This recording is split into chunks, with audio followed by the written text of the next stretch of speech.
What if I told you that you don't have to give your dogs treats all the time, specifically when you're training them? If you really love your dog, then of course you're doing reward-based training, and that means giving rewards. But does that mean that every time you go on a walk, you need to have a bag full of treats with you? The answer is no.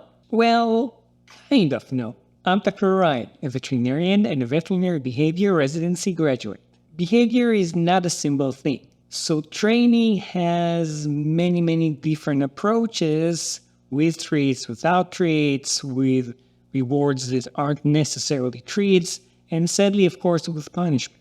Many trainers that use punishment, sometimes they like to call themselves balanced trainers, but they're not balancing anything. Giving treats and giving punishment doesn't mean you're doing it in a balanced way. But these trainers like to make you think that the reward-based training is a bad idea because you need to use treats all of the time. You can't even go on a walk without a huge bag of treats, otherwise the entire training session is going to go kaput. On the other hand, they're not telling you that in their methods, you need to continue punishing your dog all the time. So for example, if you're using a prong collar, you need to keep using the prong collar, otherwise your dog might start pulling again.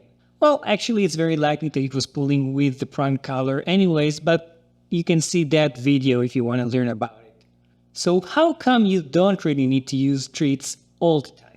How come you don't need to use rewards all the time? Well, that's because the Humphreys paradox.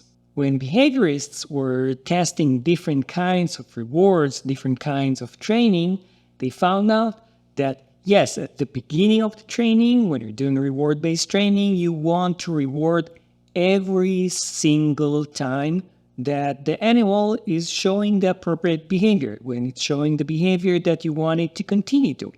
If you stop rewarding for too long, then you'll get what's called extinction, meaning that now the cue or even the conditioned stimulus is no longer associated with a specific behavior or with a specific response that you want to see. But what they found that if you did the reward every single time and now the animal is expecting to get that reward in a very stable way, you can go and change it to the partial or the intermittent reinforcement, meaning that sometimes you reward the behavior and sometimes you don't reward the behavior. Once you do that, the behavior is actually become a lot harder to extinct.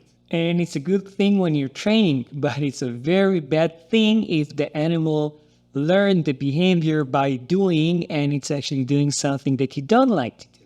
So for example, if there's some kind of an attention-seeking behavior that you don't like, but sometimes you go and reward it by giving the attention, while other times you don't do it, well, it's going to make it even worse. Why? Because now you're doing intermittent reinforcement. Now, I'm not saying just ignore your dog or just ignore your cat and don't do whatever they want you to do. It's much more complicated than that. But I'm explaining why your reactions can actually accidentally reward it in this specific way, making it a lot harder to deal with later down the road. But as far as training, it's actually a great thing because now you don't need to walk around with treats all the time. So you want to continue rewarding, and again, rewarding doesn't necessarily need to be treats. It can be petting your dog, it can be playing with your dog, it can be whatever, or your cat, or your bird, any species. So continue rewarding your pet. You just don't have to do it every single time. If you learned something, please like and subscribe. If you'd like to learn something else about training, click this.